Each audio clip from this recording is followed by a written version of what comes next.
شاہ صاحب رحمۃ اللہ علیہ نے باب میں جو بنیاد رکھی تھی وہ اس چیز پہ کہ انسانی فطرت اس کو اللہ نے جس حال میں پیدا کیا ہے وہ اسی طرح سے چلتی رہتی ہے اور اس فطرت کی تہذیب ضروری ہے۔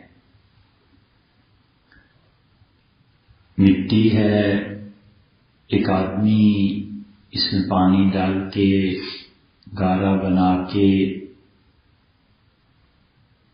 ایک سانچے میں ڈالتا ہے اور پھر آگ پہ پکا کے اسے برتن اینٹ بنا دیتا ہے، تو اس نے بکھری ہوئی اشیاء کو جمع کر کے اور منتشر گرد اور پانی کو جمع کر کے اور آگ، پانی اور اس مادے کی تجمیع کے ساتھ ایک اینٹ بنا دی، رکابی بنا دی، گلاس بنا دیا۔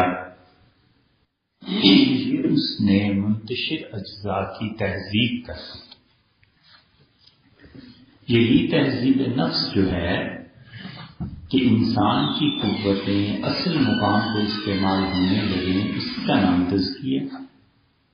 ایک آدمی میں غصہ زیادہ ہے تو اس غصے کے رخ کو حق اور باطل کی طرف پھیر دینا کہ وہ حق بات کے مٹنے پر غصہ کرے اور باطل کے عروج پر غصہ کرے، بس ٹھیک ہے، چیز تو اپنی جگہ کرے، لیکن وہ جس جگہ استعمال ہونی چاہیے تھی اگر وہ غلط ہو رہی تھی تو اسے صحیح کر دیا۔ شاہ صاحب رحمۃ اللہ علیہ نے کتاب و سنت پہ اپنی جو اس فلسفے کی بنیاد رکھی تھی تو اس کے بعد کہتے ہیں وَإِن شِئْتَ أَن تَسْتَجِيبَ مَا فَتَحَ اللَّهُ عَلَيَّ فِي هَذَا الْبَابِ، اور اگر آپ پسند کریں، واضح طور پر یہ جاننا چاہیں اور آپ کو یہ شوق ہو، استجل الشیء، کسی چیز کو واضح کر دینا، جلوت، لوگوں کے سامنے آ جانا، جلی، خفی اور جلی ایک دوسرے کے مقابلے میں استعمال ہوتے ہیں کہ یہ ذکر خفی ہے، آہستہ ذکر کر رہا ہے، یہ ذکر جلی ہے، جاہری ہے، اونچی آواز سے اللہ کو یاد کر رہا ہے۔ تو یہاں یہ جو فرمایا کہ اگر آپ چاہیں تو میں آپ پر بالکل واضح کر دوں ما فتح اللہ علیہ فی ھذا الباب، جو کچھ اللہ تعالیٰ نے اس باب میں مجھ پہ کھولا ہے۔ کس باب میں؟ انسانی صلاحیتوں اور فطرت میں جو دواعی اور فطرت میں جو قوتیں ہوتی ہیں ان کا اصل مقصد کیا ہے، تو میں اسے واضح کر دوں۔ وفہمنی، ایک تو انہوں نے کہا اللہ نے اس چیز کو مجھ پہ کھولا ہے، بہت بڑی نسبت ہے یہ کہ اللہ نے مجھے یہ چیز سکھائی ہے، اور انسان جتنا زندگی میں محتاط ہو جاتا ہے ایسی باتوں سے اتنا ہی گریز کرتا ہے۔ اب یہ کہنا کہ اللہ کی طرف سے یہ ہے، یہ بڑی ذمہ داری کا کام ہے۔ اگر وہ اللہ کی طرف سے نہ ہو اور شیطان نے دل میں ڈالی یہ بات تو اس کا کیا ثبوت ہے؟ اسی لیے اللہ تعالیٰ نے فرمایا کہ من قال اوحی الی شیء، اور جو شخص یہ کہتا ہے کہ میری طرف وحی کی گئی، وَلَمْ يُوحَ إِلَيْهِ شَيْءٌ، اور اللہ نے ذرہ برابر اس کی طرف وحی نہیں کی، اس کو فرمایا وَمَنْ أَظْلَمُ مِمَّنْ قَالَ، اس قول کا قائل، یہ بات اور دعویٰ کرنے والا، اس سے بڑا ظالم دنیا میں کون؟ خدا نے کہا سب سے بدتر ظالم ہوا ہے جو میری طرف جھوٹ کی نسبت کرتا ہے کہ اللہ نے یہ بات کہی اور اللہ نے نہیں کہی ہوتی۔ اس لیے فتویٰ بہت زیادہ اہمیت کی چیز ہے، اور فتویٰ دینا کوئی اتنا آسان نہیں ہے۔ اسی وجہ سے عبداللہ بن مسعود رضی اللہ عنہ کہتے تھے کہ حضور صلی اللہ علیہ وسلم اجرؤکم علی الفتیا اجرؤکم علی النار، تم میں جو فتویٰ دینے میں جتنا تیز ہوتا ہے نا، یہ جہنم میں کودنے میں بھی اتنی تیز، یعنی کہ اگر خدا کا خوف ہو تو فتوے میں زبان استعمال کرتے ہوئے سوچے۔ اس لیے یہ جو محققین اور مفتی حضرات اور اللہ نے جنہیں علم دیا ہوتا ہے، آپ کبھی ان کی مجلس میں جائیں تو ایک ایک لفظ سوچ سمجھ کے بولتے ہیں، ایک ایک لفظ بولنے سے پہلے وہ سوچتے ہیں کہ اس لفظ کا اثر کیا پڑے گا اور اس کے معنی کیا نکلیں. اور اللہ کی طرف نسبت کرنا بہت بڑا دعویٰ ہے. انبیاء علیہ السلام اللہ ہی کی طرف نسبت کرتے تھے کہ اللہ نے وحی بھیجی.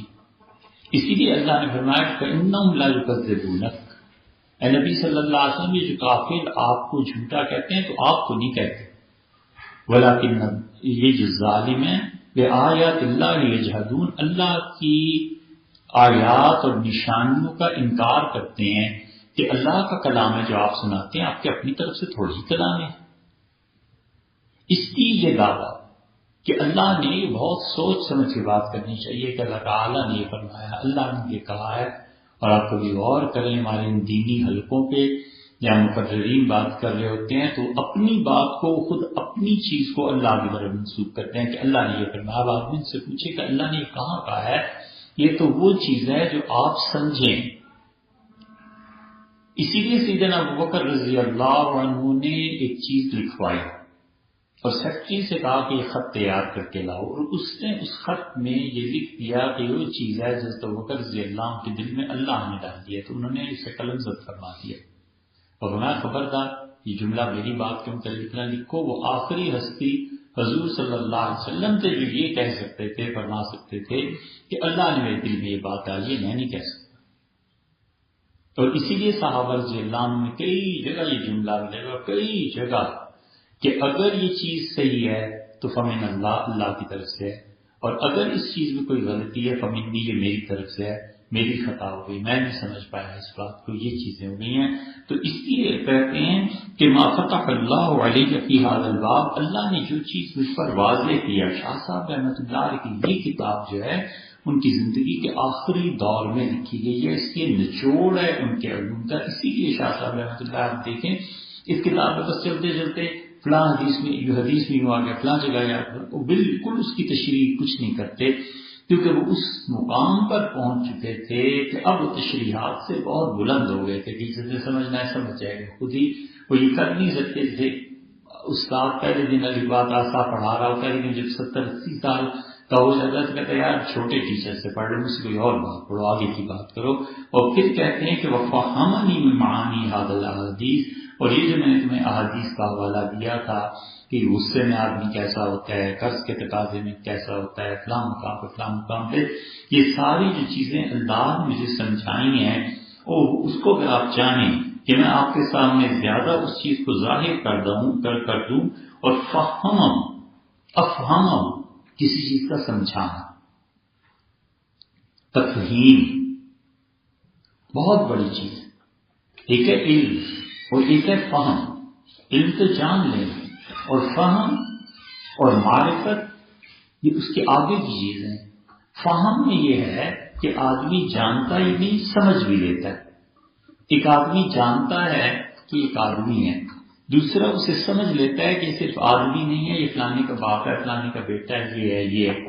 ایک اس کے بعد سٹیج آ جاتی ہے معرفت کی، تو وہ فہم سے بھی زیادہ چیز بڑی ہے. وہ معرفت حاصل ہو جاتی ہے کہ اچھا اس کے اتنے اختیارات ہیں، اسے یہ بات کرنی ہے، یہ بات کرنی ہے. اور ایک اس کے بعد آخری انتہا نبوت کے قریب پہنچ جاتی ہے، وہ حکمت، کہ وہ حکمت اس کو سمجھ میں آ جاتی ہے کہ یہ فعل کیوں کیا گیا ہے، اس نے یہ لفظ کیوں بولا ہے، یہ اس وقت کیوں اٹھے ہیں، حضور صلی اللہ علیہ وسلم نے یہ بات کیوں کہی ہے، صحابہ کرام رضی اللہ عنہ کس طرح اس بات کو. تو علم ہے، پھر معرفت ہے، پھر اس کی تفہیم ہے، پھر اس کے بعد جا کر حکمت آتی ہے. اور قرآن کے رحم یوت الحکمہ، اور جسے ہم نے حکمت دے دی فقد اوتی خیرا کثیرا، اسے تو ہم نے پھر خیر سے کثرت سے نواز دی. یہ خیر کا لفظ اللہ تعالیٰ اپنے لیے بھی بڑا استعمال کرتا ہے. بار بار قرآن کریم میں آپ دیکھیں نا، اللہ تعالیٰ کہتے ہیں یمکرون، اور وہ مکر کرتے ہیں، چالیں چلتے ہیں خفیہ. یمکر اللہ، اور اللہ بھی چالیں چلتا ہے. واللہ خیر الماکرین، اور یہ جو خفیہ تدبیر ہے نا، یہ کرنے والی سب سے بڑی ذات اللہ کی ہے. خفیہ تدبیر اللہ بخشتا ہے. وہ سورہ مائدہ میں آیا کہ واللہ خیر الرازقین، اور اللہ سب سے اچھا رزق دینے والا ہے. رب اغفر ورحم، پروردگار معاف فرما، اور وانت خیر الراحمین، اور اللہ تو سب سے اچھا معاف کرنے والا ہے۔ ربنا افتح بیننا وبین قومنا بالحق، اللہ ہم نے اور ہماری خاندان میں جو جھگڑے ہیں اس میں صحیح فیصلہ اللہ کھول دے اسے، واللہ خیر الفاتحین، اور اللہ سب سے اچھا فیصلہ کرنے والے، خیر الغافرین، سب سے اچھا معاف کرنے والی اللہ کی ذات ہے۔ یہ خیر کا لفظ اللہ بار بار اپنے ساتھ جوڑتا ہے تاکہ اپنی مخلوق کو یہ یقین دلائے اور انہیں سمجھائے کہ دیکھو اللہ کے یہاں خیر ہی خیر ہے، خدا کے یہاں ایسا شر نہیں ہے۔ جس چیز کو تم شر سمجھتے ہو اس میں بھی 100 حکمتیں پنہاں ہوتی ہیں، اور یا تمہارے کرتوتوں کی وجہ سے ہوتی ہے چیز، اور یا پھر اس کی تقدیر پہ جو فیصلے ہیں وہ جانتا ہے کہ کیوں۔ اسی لیے والخیر والشر، خیر اور شر قدرہ من اللہ تعالی، دونوں اللہ کی جانب سے ہیں۔ تو یہ وہ چیز ہے جو اسلام نے عقیدے میں تعلیم دی ہے۔ تو شاہ صاحب رحمۃ اللہ علیہ کہتے ہیں نا کہ فہمنی، اللہ نے مجھے اسے سمجھایا ہے، فعلم، تو یاد رکھو، ان القوۃ الملکیہ تخلق فی الناس علی وجہین، کہ ان القوۃ الملکیہ، یہ فرشتوں کی جو طاقت ہے نا، تو خلق فی الناس علی وجہین، لوگوں میں دو طرح سے یہ پیدا کی جاتی ہے۔ اب بات چلی ہے دو چیزوں کی، اب اس کی وہ 4 چیزیں بنائیں گے، پھر 4 سے 8 بنیں گے، پھر 8 سے 16، 64، جتنی مرضی آگے بنا لو۔ یہ ہر انسان کا معاملہ اپنا اپنا ہے، جو آدمی خود ہی سمجھ سکتا ہے کہ میں کس درجے میں ہوں، اور اتنا ضرب تقسیم کے ہوتے ہوتے کہیں آگے چلی جاتی ہے۔ شاہ صاحب رحمۃ اللہ نے 4 صورتیں اس کی موٹی موٹی بیان کر دی۔ فرمایا کہ فرشتوں کی جو صفت ہے نا، یہ لوگوں میں 2 طرح سے ہوتی ہے، ایک اعلیٰ درجے کی فرشتہ پن ہوتا ہے، ایک ادنا درجے کا فرشتہ پن ہوتا ہے۔ ایک اعلیٰ درجے کا جانور پنا ہوتا ہے، ایک ادنا درجے کا جانور پنا ہوتا ہے۔ اب کسی انسان میں یہ ساری بات کا خلاصہ آپ سے عرض کریں، پھر آگے عبارت آ جائے گی۔ کسی انسان میں اعلیٰ درجے کے فرشتوں کی صفت ہے، اور اس کے ساتھ دوسری طرف اس انسان میں جو شر ہے نا، یہ بھی اعلیٰ درجے کی جانوروں والی صفت ہے اس میں۔ تو یہ دونوں صفات کہ اس کی بہیمیت اور جانور پنا بھی حد درجے کا ہو، اور اس انسان کی فرشتوں کی طاقت بھی حد درجے کی ہو، یہ عروج کی سب سے بڑی کیفیت، کیونکہ یہ قوتیں آپس میں ٹکراتی ہیں، اور جب یہ ٹکراتی ہیں ایک ہی انسان میں دونوں قوتیں، فرشتے پاک ہونے کا تقاضا ہے، جانور پنا ناپاک رہنے کا تقاضا ہے۔ فرشتہ ہونے کا تقاضا یہ ہے کہ وہ اللہ کو یاد کرے، اس کے دل میں خواہش پیدا ہوتی ہے کہ میں خدا کو دیر تک یاد کرتا رہوں۔ اب وہ اپنی قوت کو بڑھاتا ہے، 1 گھنٹہ ذکر کرتا ہے، 2 گھنٹے کرتا ہے، پہلے نماز کے بعد فرض کے بعد نفل کے بعد فلاں، وہ اللہ کی یاد بڑھتی چلی جاتی ہے۔ ادھر اس کا جانور پنا بھی اسی درجے کا ہوتا ہے، وہ کہتا ہے 1 آدھ شادی سے کام گزارا ہوتا ہے، 2 سے کام گزارا، 4 بھی ہو جائے تو یار 4 بھی کوئی چیز ہے۔ اب یہ جانور پنا بھی اس کا بڑا ہوا ہے، اور فرشتوں کے ساتھ جو تعلق ہے وہ بھی بڑا ہوا ہے، اور یہ وہ چیز نظر آئے گی آپ کو۔ اب صحابہ کرام رضی اللہ عنہم میں یہ بات تھی، اور ان میں سے ایسے بھی تھے جو 4 شادیاں یک وقت کر لیتے تھے، 4 کو طلاق دیتے، چلو جی آج تم 4 فارغ ہو، اب 4 نہیں لیا۔ اب لوگوں کو سمجھ نہیں آتی، وہ اعتراض کرتے ہیں، ان کو اتنی سمجھ کہاں سے کہ اس شخص میں جو جانور پنے کی تہذیب ہے وہ بھی اعلیٰ درجے کی ہے، اور اس کی ملکوتیت اللہ کے ساتھ تعلق کی بھی اعلیٰ درجے کی ہے۔ دونوں قوتیں اپنے عروج پہ ہیں۔ اب یہ قوتیں آپس میں ٹکراتی ہیں، اب جب ٹکراتی ہیں اور اس میں اگر جانور پنا غالب آ جائے تو معاذ اللہ یہ شخص فرعون میں مشاہد ہو جاتا ہے، اور یہی شخص اگر ان میں 2 قوتیں ٹکرائیں اور اللہ کے ساتھ تعلق کی قوت غالب آ جائے تو یہ شیخ عبد القادر جیلانی رحمۃ اللہ علیہ ہیں، یہ خواجہ معین الدین اجمیری رحمۃ اللہ علیہ ہیں، یہ بڑے بڑے اکابر اولیاء کرام ہیں۔ یہ یہی چیزیں ہیں کہ انہوں نے اپنی خیر کی قوت کو شر کی قوت پر غالب کیا، اور اسی طرف اشارہ فرمایا حضور صلی اللہ علیہ وسلم نے کہ تم میں سے ہر آدمی کے ساتھ ایک فرشتہ ہے جو اسے نیکی کی ترغیب دیتا ہے۔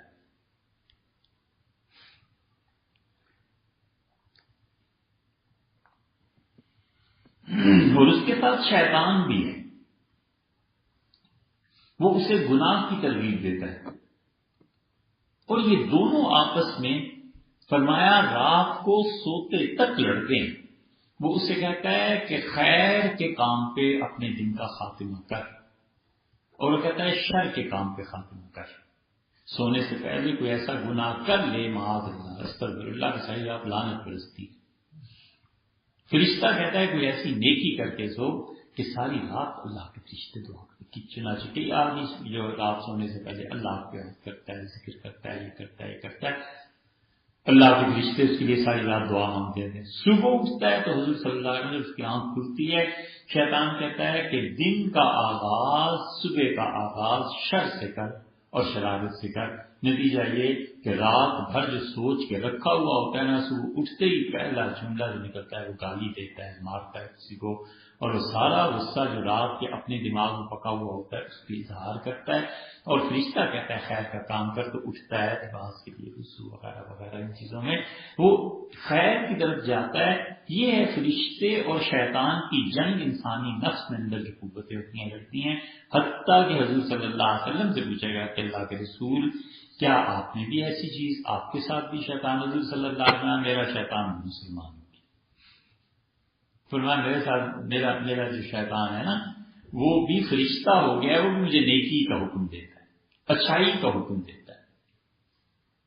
اسی لیے انسانی قوتوں میں آپ غور کریں تو یہ جو جنس کی طاقت ہے یہ بڑی زبردست چیز ہے، پچھاڑ دیتی ہے انسان کو، اور انسان اپنے آپ پہ قابو نہیں پا سکتا۔ خدا کی نافرمانی کی بہت بڑی راہ ہے یہ، یہاں آ کے انسان پٹ جاتا ہے۔ اور اسی پہ آپ غور فرما لیجئے کہ اس کو آپ دیکھیں انبیاء علیہ الصلوۃ والسلام کی زندگی میں کتنی تقلیل ہے، کتنی قلت ہے، کتنا کم کیا گیا انسانی آسائش۔ کھانا ہے، حضور صلی اللہ علیہ وسلم کو کتنا کھانا ملتا تھا،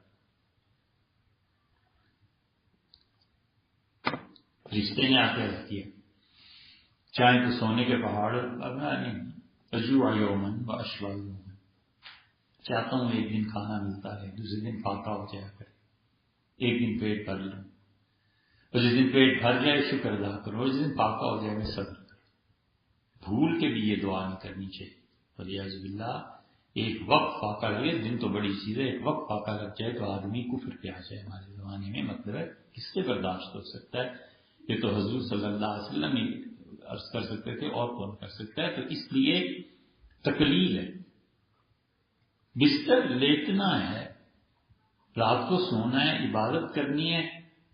اور ام المومنین حفصہ رضی اللہ عنہ نے اپنے والد سیدنا عمر رضی اللہ عنہ کو کہا کہ ابا ایک اچھا سا بستر ہی بنا لیں، آپ امیر المومنین ہیں، اتنا پیسہ آ رہا ہے۔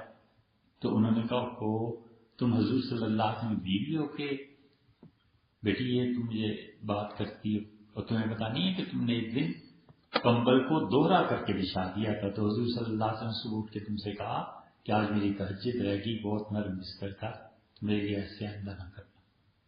تو فرمایا ان کا تو یہ حال تھا، اور تم مجھے یہ کہتی ہو بیٹی ایسے نہ کرو۔ اتنی تکلیف ہے، کھانا کتنا ہے، باقی چیزیں کتنی، آرام و آسائش کتنی ہے، کپڑے جو مل گئے تھے، ساری زندگی کے انعامات میں تقلید ہے۔ اور شادیوں کا معاملہ آیا جب، تو اللہ نے کہا کہ ہم نے آپ کے لیے احللنا لک ازواجک اللاتی آتیت اجورہن، ساری عورتیں حلال ہیں، ان کا حق مہر دے دیں۔ اور پھر بنا کے ہم نے کہا آپ کے چچا کی بیٹی، آپ کی پھوپھی کی بیٹی، فلاں فلاں فلاں فلاں فلاں، اور حتیٰ کہ اللہ نے کہا ان وہبت نفسہا للنبی، جو آ کر خود کہے کہ آپ اس کو نکاح میں لے لیں، ہم نے اسے بھی جائز کر۔ اور النبی یستنکحھا، یا یہاں آپ کسی عورت سے خود شادی کرنا چاہیں خالصۃ لک، یہ صرف آپ کو ہم رعایت دے رہے ہیں، من دون المومنین، امت کا کوئی حصہ اس میں نہیں۔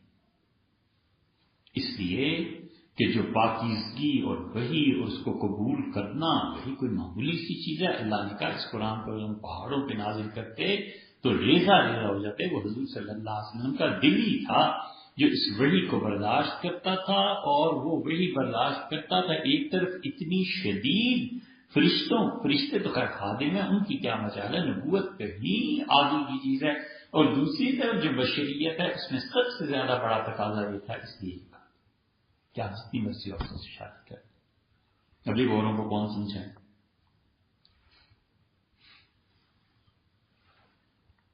اس لیے انبیاء علیہ السلام جو ہوتے ہیں ان میں سے جس پہ اللہ نے جتنی زیادہ وحی نازل کرنا ہوتی ہے اتنی خدا کی تجلیات برستی ہیں. ساون میں بارش اس طرح نہیں برستی جس طرح نبی علیہ السلام کی روح پہ خدا کی تجلیات برستی. اور ان میں سب سے زیادہ وہی حضور صلی اللہ علیہ وسلم نازل ہوئی. طبرانی کی روایت میں آیا ہے حضور صلی اللہ علیہ وسلم کے گھر کے متعلق کہ جبریل امین 27,000 مرتبہ وہاں آئے. ایک مرتبہ جبریل امین کسی سے مل جائے مصافحہ کر لیں تو وہ اتنا نور ہے کہ عبداللہ ابن عباس رضی اللہ عنہ نے کہا کہ جو شخص جبریل امین کو اگر دیکھ لے تو نابینا ہو جاتا ہے. نبی کے قلب میں دل میں اتنی طاقت ہوتی ہے. 27,000 مرتبہ اس گھر میں آئے. یہ بیڑا گھر ان وہابیوں کا انہوں نے ذرا احترام نہیں کیا, اس گھر کا اور توڑ کے بالکل برابر کر دیا. یہ وہابیت نے کوئی تھوڑے ظلم مچائے.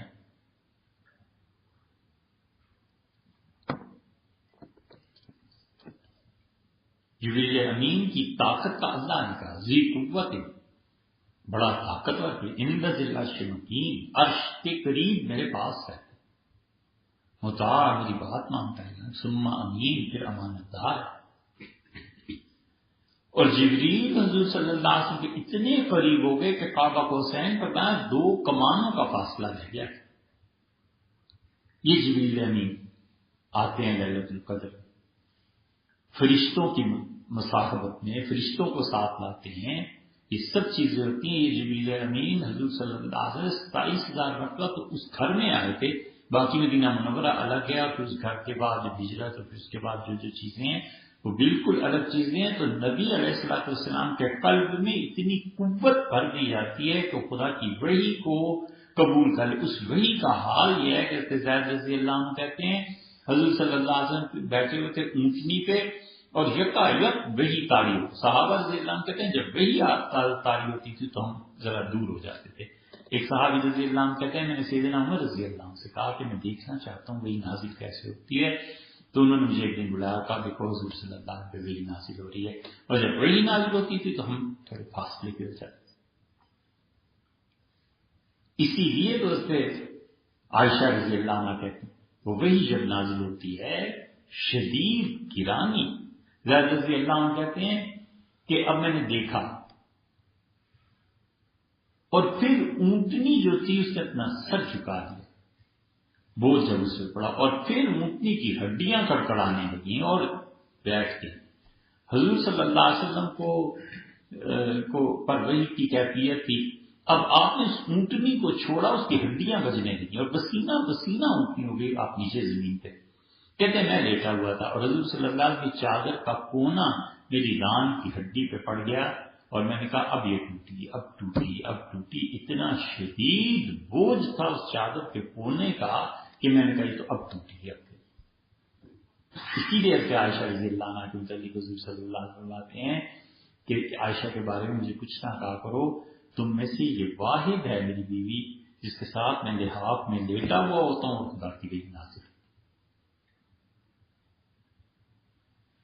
کی کیفیت ہی اتنی شدید.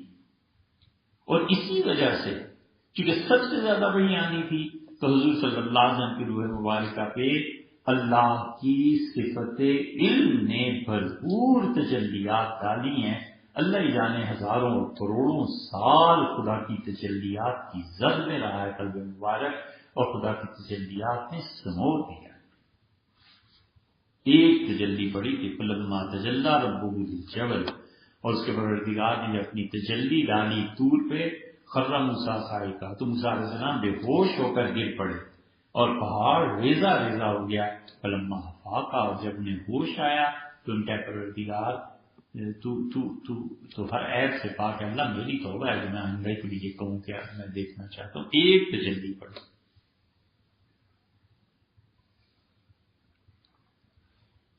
ان کی روح میں بھی تجلیات پڑی مگر جلال. حضور صلی اللہ علیہ وسلم کے قلب مبارک پہ سب سے زیادہ تجلیات پڑی ہیں علم. اس لیے انبیاء علیہ السلام میں ان کا ترہ امتیاز علم ہے. علم سب سے زیادہ اللہ نے دی. اسی لیے تو فرمایا جتنا ہی میرے پاس پتا چل جائے تم مردوں کو دفن کرنا چھوڑ دو، تم بستروں پہ لیٹنا چھوڑ دو اور جنگلوں میں بھاگ جاؤ اگر تمہیں پتا چل جائے جو مجھے پتا. اور علم کے بعد پھر تجلیات اللہ جانے کتنے کروڑ سال پڑتی رہی ہوں گی. وہ پڑی ہیں حیات کی، زندگی کی. اسی لیے حضور صلی اللہ علیہ وسلم کی خود فرمودات میں، خود ان کی حیات میں وہ حیات اتنی قوی ہے، اتنی قوت ہے اس میں کہ اب تک پیغام چل رہا ہے.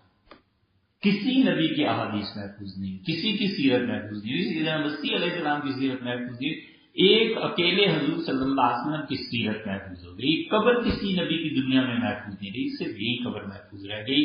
وہ حیات کے جو اثرات ہیں کہ اس کا تذکرہ باقی رہے، سب سے زیادہ حضور صلی اللہ علیہ وسلم ہی کا تذکرہ باقی ہے، انہی کی زندگی باقی ہے، انہی کا ذکر خیر باقی ہے. رفعنا لک ذکرک، اور ہم نے اپنی یاد کو بلند فرمایا. اللہ نے اپنا نام آسان میں رکھا ہے، ہر جگہ رکھا، نماز میں رکھا، ہر جگہ ابراہیم علیہ السلام کے ساتھ رکھا. یہ ساری چیزیں بقا کی علامات ہیں. تو یہ تو حیات.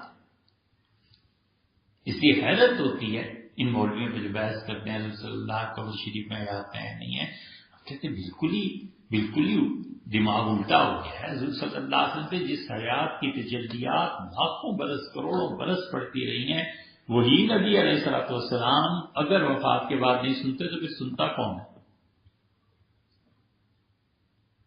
حیات کی تجلیات پڑی.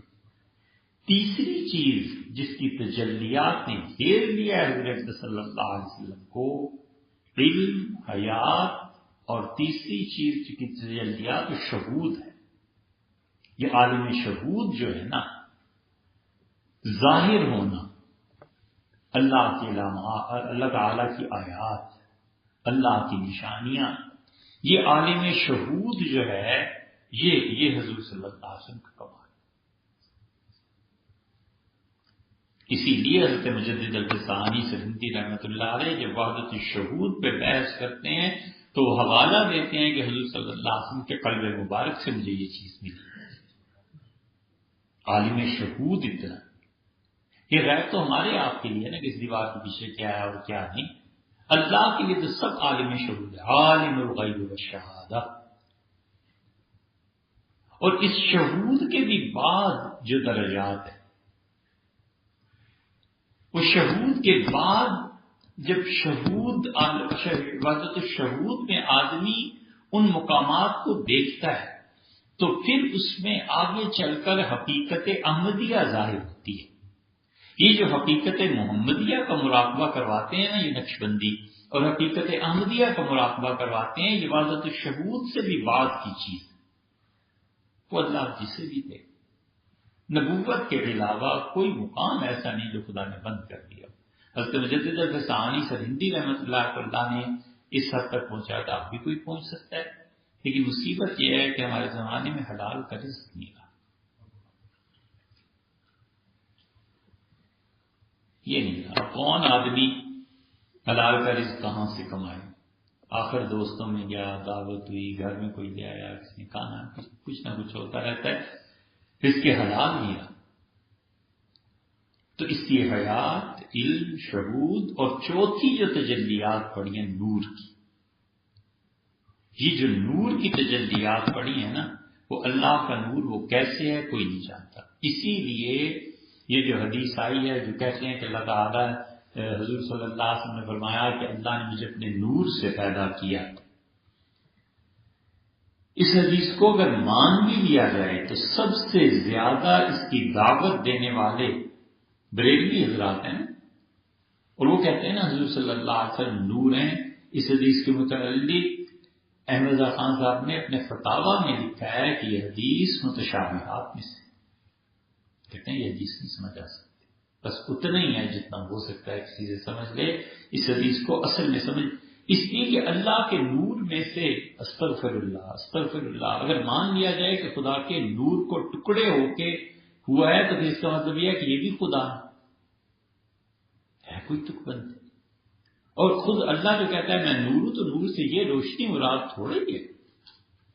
دنیا میں جتنی بھی روشنی ہے یہ سب کی سب مادے کے جلنے سے پیدا ہوتی ہے. حتیٰ کہ سورج جو انرجی کا، روشنی کا سب سے بڑا مظہر ہے، اس میں بھی گیسز جلتی ہیں تو ہی تو روشنی پیدا ہوتی ہے. حقیقی نور کیا ہے؟ ہم انسان اتنے عاجز ہیں کہ اب سائنسدانوں نے تجربے کر کر کے اندھیرے کا نور بتایا کہ اندھیرے میں بھی نور ہے، اور اندھیرے کے نور کے اظہار کے لیے آگے جو کوئی آلہ ہونا چاہیے وہ نہیں بن پا رہا. وہ کہتے ہیں جو ہی وہ نور آگے کسی چیز سے اندھیرے کا نور ٹکراتا ہے، لائٹ وہ ختم ہو جاتی ہے، فیوز ہو جاتی ہے چیز. یہ تو روشنی ہے نا، جیسے بلب ہے تو ایک مظہر ہے، اس کے پیچھے کرنٹ آ رہی. کرنٹ کیا چیز ہے؟ وہ کہتے ہیں جی یہ دیکھو یہ کرنٹ کا اثر ہے. اب وہ ظلمت کا نور ہم تو اسی کو نہیں سمجھ پا رہے، سنبھال پا رہے.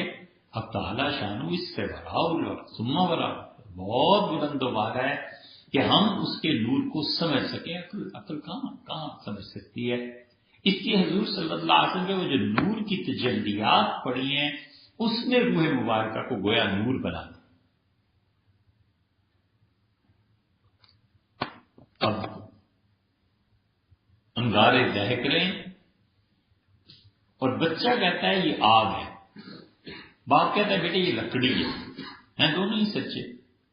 حقیقت تو لکڑی ہے نا، اور آگ نے اس میں اتنی سرایت کی ہے کہ اس لکڑی کی 1 سینٹی میٹر بھی آگ کے اثر سے نہیں بچ سکا، وہ ساری کی ساری آگ ہو گئی. یہ ہے چیز. اب جو آدمی کہتا ہے حضور صلی اللہ علیہ وسلم بشر ہیں، وہ اصل کی طرف بات کرتا ہے کہ قرآن نے اصل بیان کیا کہ اصل میں تو انسان ہی ہے نا، اصل میں تو بشر ہی ہیں. یہ اتنا پکا مسئلہ ہے. فتاوی لنگیری، شامی، ہر جگہ لکھا ہوا ملے گا کہ اگر کوئی آدمی یہ کہے کہ مجھے پتا نہیں حضور صلی اللہ علیہ وسلم بشر ہیں یا جن ہیں یا فرشتے ہیں، تو یہ کہنے میں وہ کفر کا ارتکاب کرتا ہے. کہ قرآن کہتا ہے انما انا بشر مثلکم، لوگوں میں انسان. بشریت کا اقرار خدا کر جاتا ہے.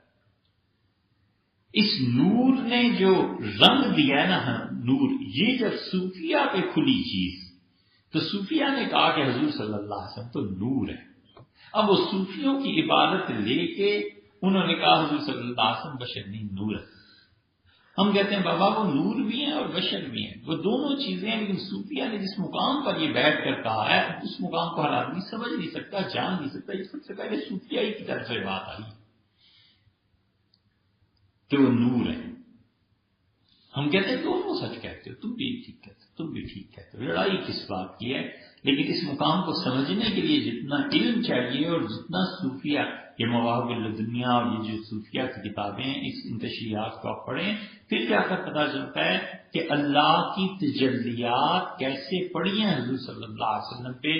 تو یہ جو چیز ہوتی ہے کہ شدید تقاضا و پاکیزگی کا فرشتوں کی صفت اور شدید بہیمیت، جانور بنا، یہ دونوں کسی آدمی میں آ جائیں تو وہ تو بڑے ہی کامیاب آدمی. اب یہ کرتا کیا ہے؟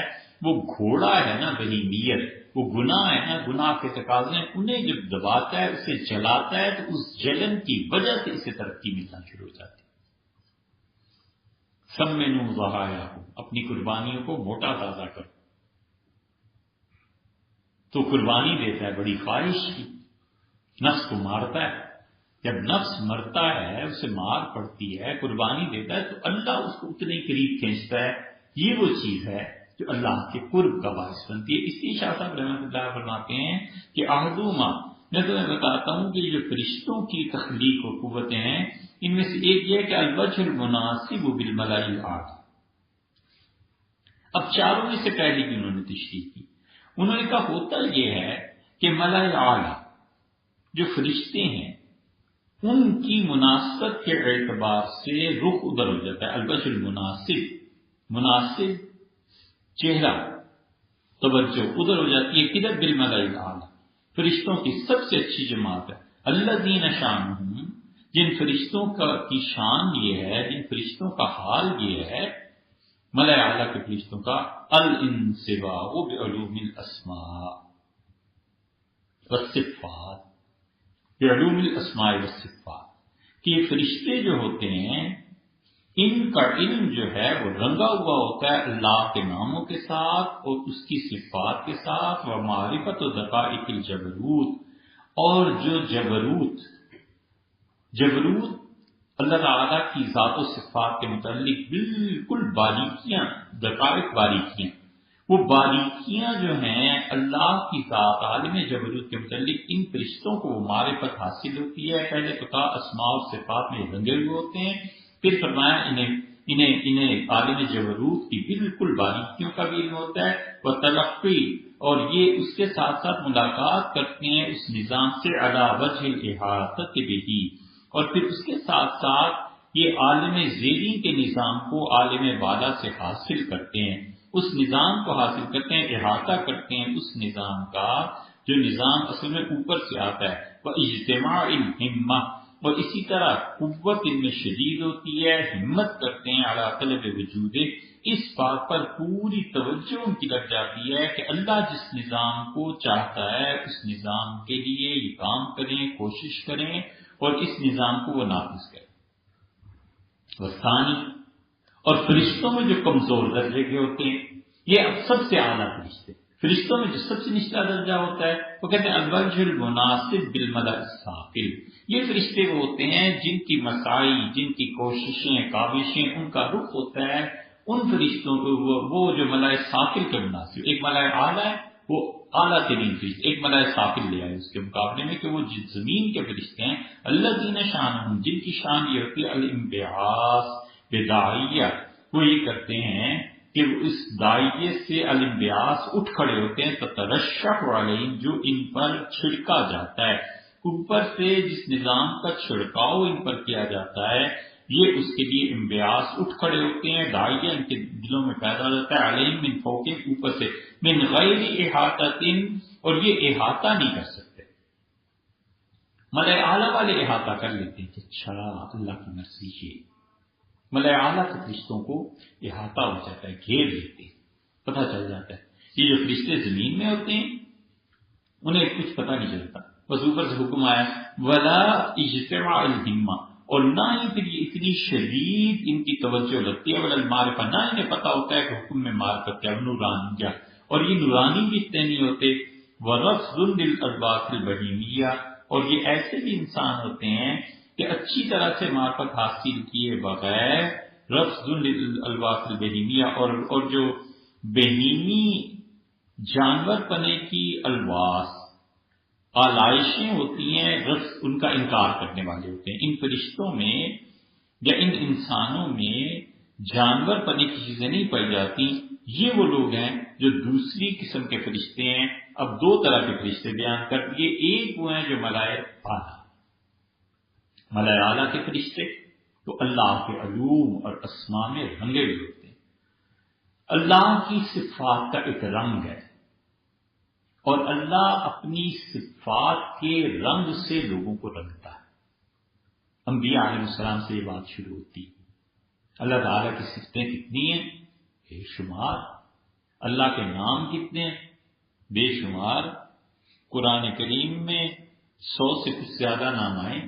حافظ ابن حجر رحمۃ اللہ علیہ نے اللہ تعالیٰ کے نام گنوائے ہیں سارے الباری میں، تو قرآن کریم میں کتنے آئے ہیں؟ اللہ کے اسماء بے شمار ہیں۔ اسی لیے عبداللہ ابن مسعود رضی اللہ عنہ نے کہا حضور صلی اللہ علیہ وسلم جو انہوں نے دعا سیکھی تھی وہ مانگتے تھے،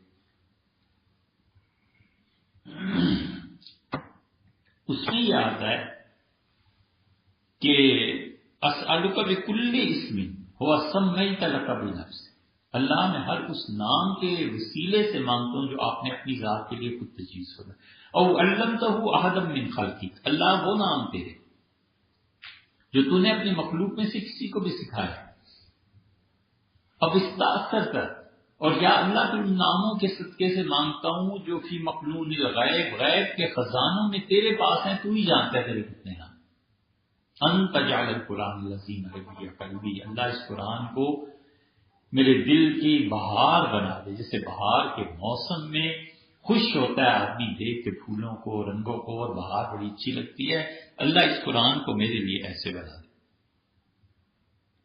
اور جلا ہمی، اور اے پروردگار جو کچھ میں کر رہا ہوں، زندگی کے جتنے کام اور مصروفیات ہیں، ان سب چیزوں کو اے پروردگار جو پریشانیاں تکالیف اللہ انہیں دور کر، وہ ذہاب غمی، اور اللہ اس قرآن کی وجہ سے میری زندگی پہ دکھ اور تکالیف یہ سب چیزیں دور ہو جائیں۔ وہاں آتا ہے کہ اللہ تیرے وہ نام جو تو خود جانتا ہے۔ اب اللہ کتنے نام اللہ کے علم میں خود اس نے اپنے لیے رکھے ہیں، کوئی نہیں جانتا۔ تو یہ فرشتے جو ہیں نا، ان میں اللہ کے وہ ناموں کا رنگ جھلکتا ہے، اور یہ رنگ انبیاء علیہ السلام نے بھی۔ مثلا حضرت ہود علیہ السلام یہ خدا کے واحد نبی ہیں جن کا کوئی معجزہ کہیں نہیں۔ ان کا معجزہ کیا؟ جس نبی کا بھی خدا نے تفصیل سے ذکر کیا اس کا معجزہ بھی نہیں بات۔ ہود علیہ السلام واحد ہیں جن کا تفصیل سے تذکرہ ہے، سورہ ہود ہے، معجزہ کوئی نہیں، کچھ پتہ نہیں چلتا۔ اسی لیے مفسرین بھی اس نتیجے پر پہنچے کہ وہ کہتے ہیں خطیب الانبیاء ہے، کہ ان کی تقریریں پڑھو جو قرآن میں ان کے جملے نقل میں ایسے جیسے شاندار خطیب ہے، کمال کی خطابت ہے اس میں، وہ کہتے ہیں یہ ان کا معجزہ۔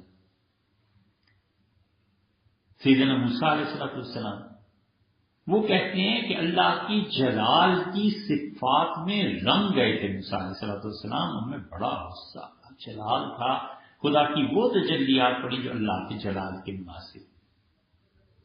سیدنا مسیح علیہ السلام اللہ تعالیٰ کا جو نام ہے شافی، جو شفا بخشنے والا ہے، اس کی تجلیات ان پر پڑی۔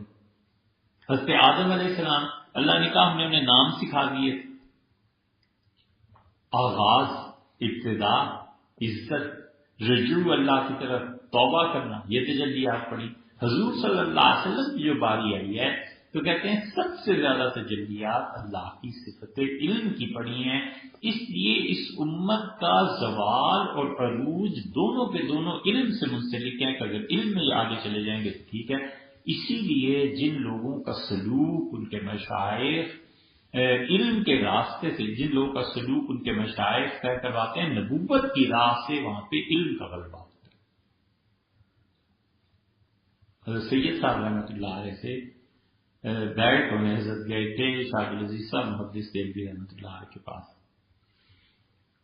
تو شاہ عبدالعزیز صاحب محدث دہلوی رحمۃ اللہ علیہ نے انہیں مراقبہ ذکر تلقین کیا اور پھر فرمایا کہ مجھ سے بیعت ہو رہے ہو تو میری صورت کے متعلق تصور کرنا ہے،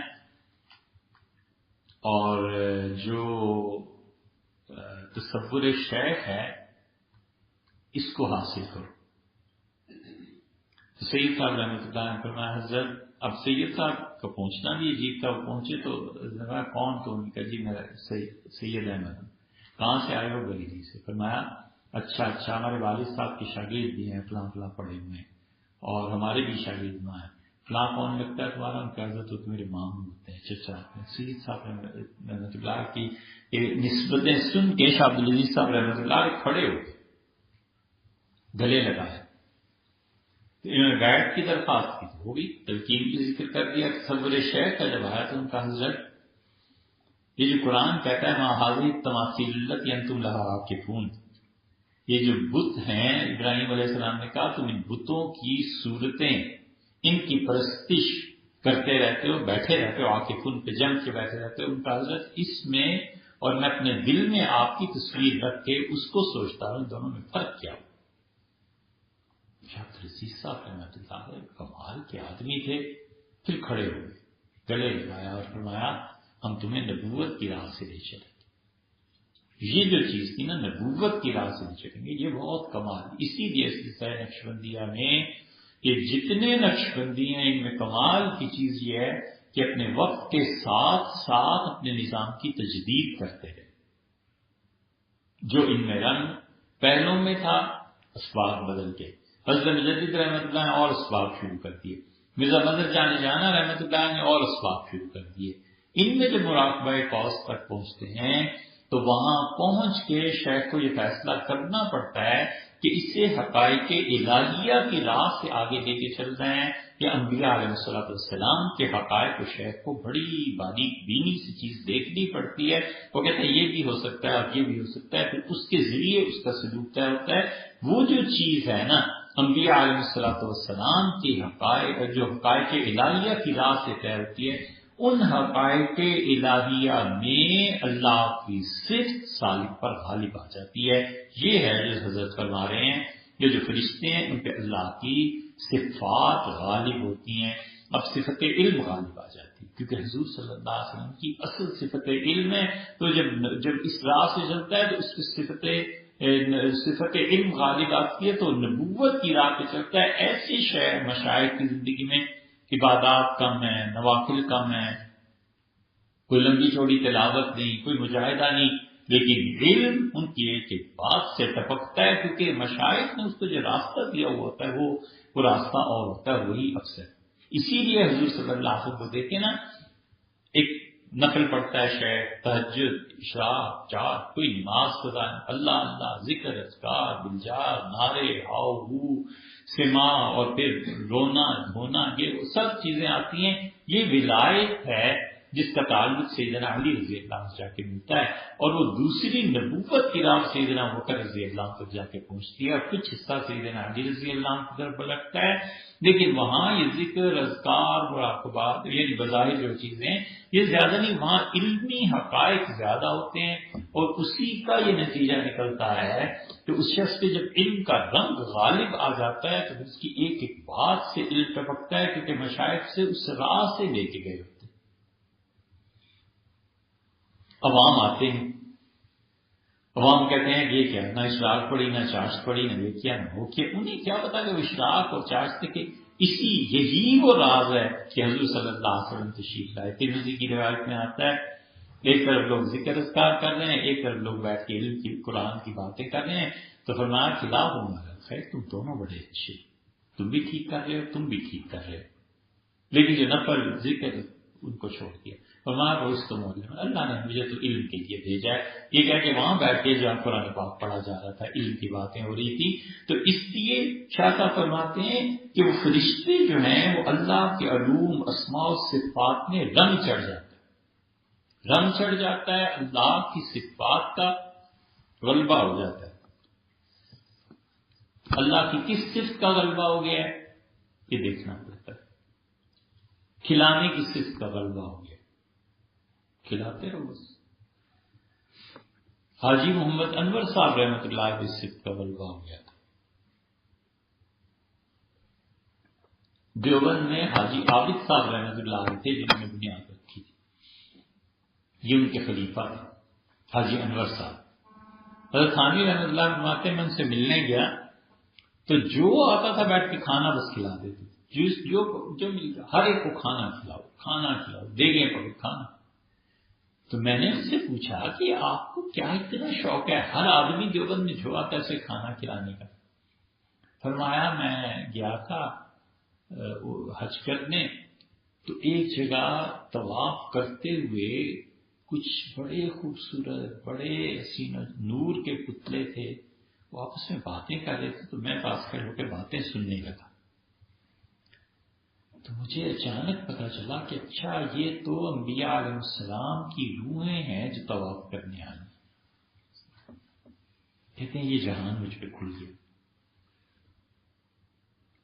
میری کوشش تھی کہ کوئی نبی مجھ سے بھی بات کرے، اب مجھ سے کہاں وہ بات کرتے، تو ایک نبی نے مجھے سر سے پاؤں تک ایسے بس دیکھ لیا۔ ان کا اس ایک نگاہ کا اثر ہے کہ اب کچھ نہیں رہا، بس جی چاہتا ہے لوگوں کو کھانا کھلاتا۔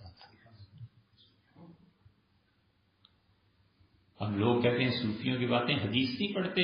حضور صلی اللہ علیہ وسلم آخری حج کے لیے تشریف لائے، بالکل کھل گئے تھے حضور صلی اللہ علیہ وسلم زندگی کا آخری سال۔ فرمایا اچھا یہ کون سی وادی ہے؟ بتایا گیا فلاں وادی۔ یہ دیکھو اللہ کے نبی موسیٰ علیہ السلام جا رہے ہیں، اور دیکھو موسیٰ میں اتنی شدت ہے کہ دونوں ہاتھ اس نے اپنے کان اور کن پٹیوں پہ رکھے ہوئے ہیں، اور چیخ کے زور زور سے کہہ رہا ہے لبیک اللہم۔ پھر آگے بنایا یہ کون سی بنایا، یہ دیکھو یونس علیہ السلام جا رہے ہیں، وہ ارواح مبارکہ جا رہی تھی حج کی۔ حضور صلی اللہ علیہ وسلم دیکھا ان لوگوں کو، خبر دی۔ اب حضور صلی اللہ علیہ وسلم کتنی روحیں نظر آتی تھی، کس سے ملاقات، کس سے۔ اسی لیے قرآن کہتا ہے کہ وہ جو آپ معراج میں گئے تھے نا، فلا تکن مریۃ من لقائہ، وہ جو ہیں فی مریۃ من لقائہ، اور وہ جو آپ کی ملاقات ہوئی تھی نا موسیٰ علیہ السلام سے، اس میں قطعاً کوئی شک و شبہ نہیں ہے. تو اللہ کی صفات رنگ جاتا ہے آدمی. صفت علم کا غلبہ ہوا، اللہ علوم کا دروازہ کھول دیتا ہے. صفت تکوین کا غلبہ ہوا، اللہ تعالیٰ تکوینیات کا نظام منتشر، اس کے ساتھ یہ ہونے والا ہے، اس کے ساتھ یہ ہونے والا ہے، اس کے ساتھ. اللہ تعالیٰ کی صفت بصر کا غلبہ ہوا کہ خدا دیکھتا ہے. اس کو اتنا دکھایا جاتا ہے کہ اس کے لیے لوح محفوظ سے ساری چیزیں ہٹا دی جاتی ہیں. لوح محفوظ پڑے. یہ ان وہابیوں نے بیڑا غرق کو ان کا اتنے ظالم ہیں کہ کتابیں اب بدل رہے ہیں. مدارج السالکین ابن قیم رحمۃ اللہ نے کتاب لکھی. مدارج السالکین میں انہوں نے لکھا کہ ہمارے شیخ ابن تیمیہ رحمۃ اللہ علیہ کو اتنا کشف ہوتا تھا، اتنا کشف ہوتا تھا. اب یہ چبھتی ہیں نا باتیں وہابیوں کو، یا بن دیوبندیوں پہ بھی، چونکہ اہل حدیث کا اور وہابیت کا اثر آیا ہوا ہے تو اس کی انہیں بھی بڑی چبھتی ہیں باتیں. ابن قیم جیسے آدمی لکھتے ہیں کہ ہمارے شیخ پہ اتنا غلبہ ہوتا تھا ابن تیمیہ رحمۃ اللہ علیہ پہ کہ جب تاتاریوں نے حملہ کیا ہے تو وہ بڑے جوش جذبے میں ہر جگہ یہ کہتے پھرتے تھے، ہر جگہ کہتے تھے کہ ہم جیتیں گے. رمضان میں تاتاریوں نے حملہ کیا تو شیخ رمضان میں فوج میں چلے گئے، فرض روزے نہیں رکھنے دیے اور ہاتھ میں کشمش وغیرہ چیزیں رکھنی اور کھاتے تھے لوگوں کے سامنے. کہتے تھے آج کے دن روزہ نہ رکھنا افضل ہے کافروں سے جہاد، تاتاریوں سے جہاد. اور کہتے تھے ہم یقیناً جیتیں گے. تو میں نے ایک موقع میں شیخ کو کہا، میں نے کہا حضرت آپ انشاءاللہ تو کہہ لیں کہ انشاءاللہ جیتیں گے. تو ابن تیمیہ رحمۃ اللہ نے مجھ سے کہا کہ مسکرائے اور فرمایا انشاءاللہ تبرکن کہہ دیتا ہوں اور تعلیقاً نہیں کہتا کہ اگر اللہ نے چاہا تو جیتے گے. اور پھر فرمایا تم اس شخص سے کہتے ہو انشاءاللہ کہے جس نے رات لوح محفوظ کو اپنی آنکھوں سے دیکھا ہے، اس میں ہماری فتح لکھی.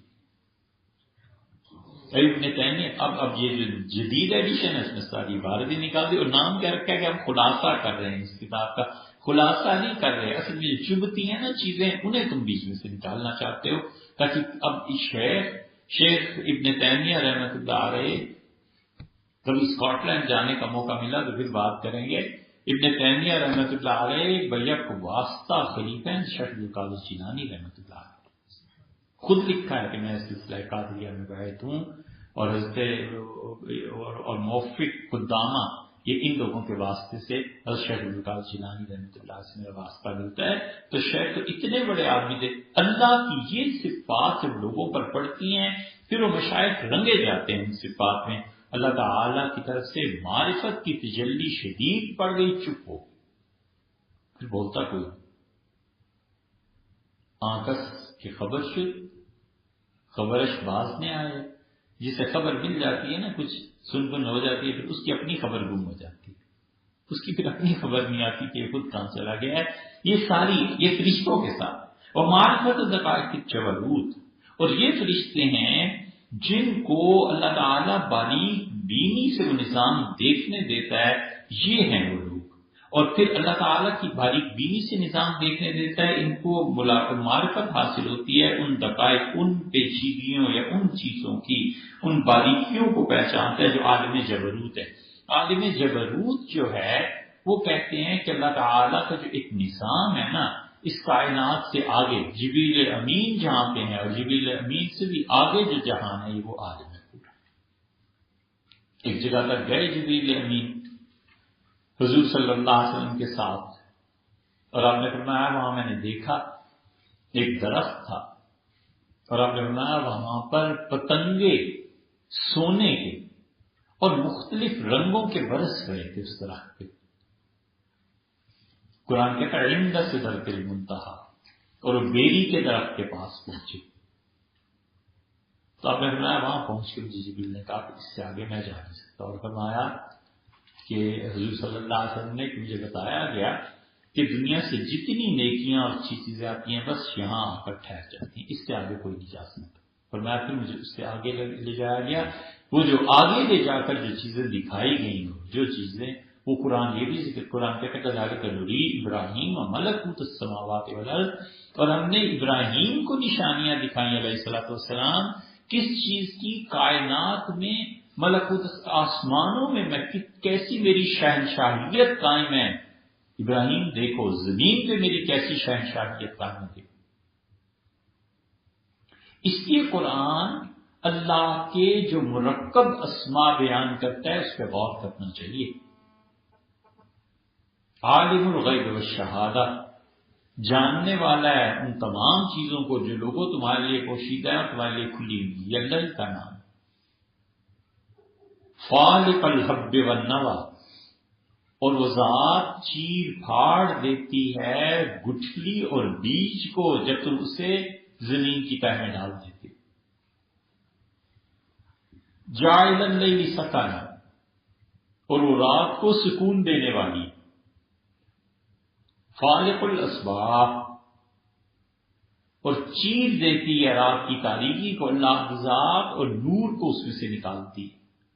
یہ جو اللہ کے مرکب نام ہے نا قرآن کریم میں، خدا نے اپنی جن صفات کا اظہار کیا ہے، بہت بڑی چیز ہے، لیکن لوگ جانتے ہیں، پڑھتے ہیں کہ اللہ نے اپنی مرکب صفات کیسے بیان کی ہیں۔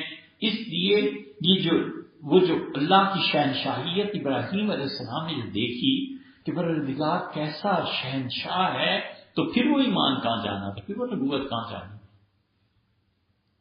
زمین پہ کسی انسان کو اللہ اگر مشاہدہ کروا دے کہ دیکھو یہ ہے بیج، اور یہ رائی کا دانہ پھوٹ رہا ہے، اور یہ ہماری قدرت ہے، اور دیکھو اس رائی کے دانے کو ہم نے تباہ کر دیا ہے، نہیں چلنے دیا، اس رائی کے دانے میں ہم نے نشو و نما رکھ دی، یہ رائی کا دانہ ہے، یہ چیز ہے۔ تو جب آدمی اپنی آنکھوں سے دیکھتا ہے تو گم ہو جاتا ہے، حیرت کے مارے سٹی گم ہو جاتی ہے کہ اللہ کا نظام اتنا باریک ہے، خدا کی قدرت ایسی زبردست۔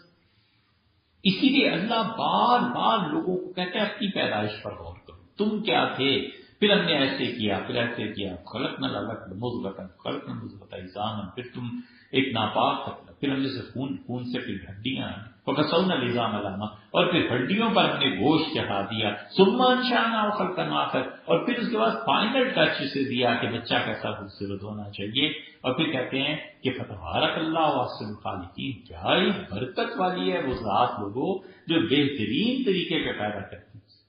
اس لیے جتنا یہ بچوں کی تخلیق اور مراحل اور یہ جنین کھلتا چلا جا رہا ہے نا، کتنے ہی پروفیسر رہتے ہیں وہ کہتے ہیں جی اللہ کو اگر ماننا ہو تو بس یہ نظام پڑھ لینا کافی۔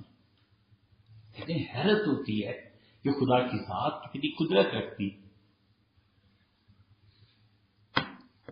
یہ چیزیں کھولی جاتی، اور یہ ملائے اعلیٰ کے فرشتے وہ نظام جو اللہ کا ہے اس کو سمجھ کے اس دنیا میں اسے نافذ کرنے کی کوشش کرتے ہیں۔ وہ فرشتے خوش ہوتے ہیں، اللہ کی طرف سے حکم آیا، اللہ نے کہا ہے نظام کو نافذ کرو، فرشتے پوری قوت صرف کر دیتے ہیں اپنی کہ نظام نافذ۔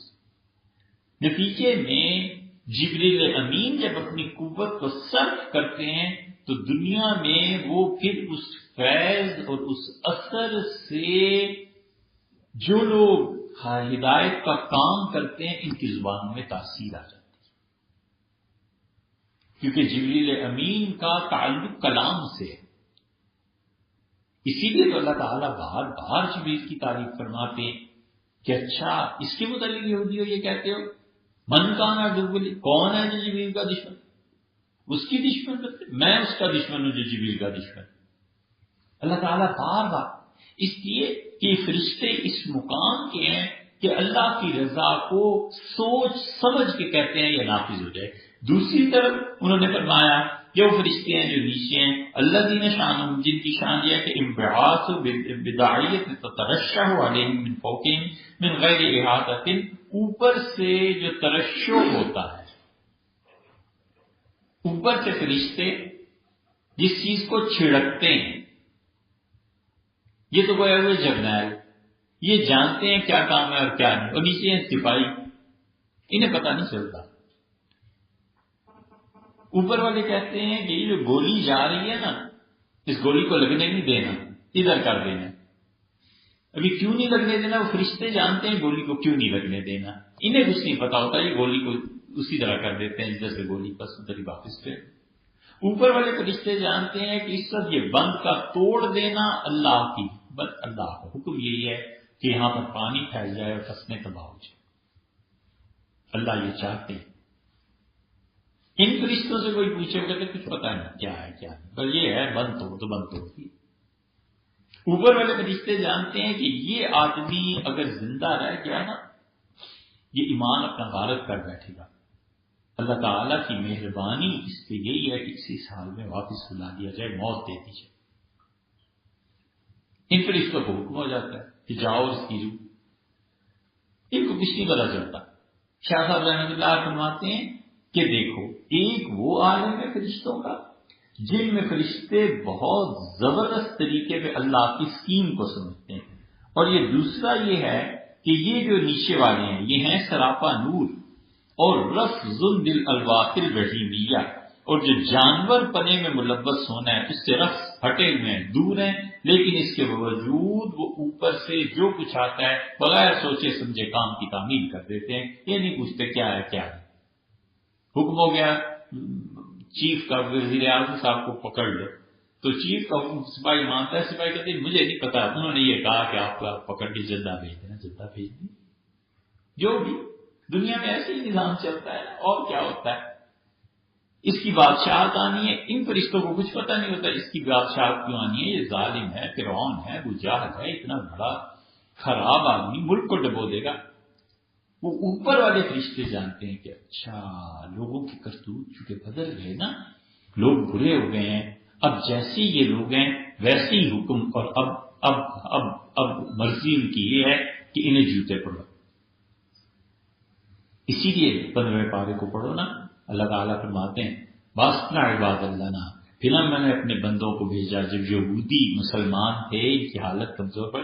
واسطنا علیہم عباد اللہ نا اولی باس شدید، ہم نے کہا خوب انہیں مارو ٹکا کے ذرا، تاکہ ان یہودیوں کو پتا چلے کہ اتنے انعامات ہم نے تم پہ کیے اور تم ہمارے ہی نافرمان بن گئے.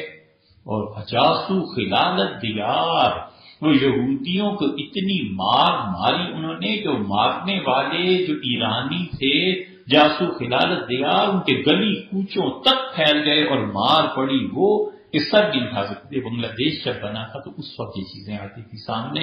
ہندو اس طرح اتر گئے اور ہندوؤں نے جا کر قبضہ کر لیا.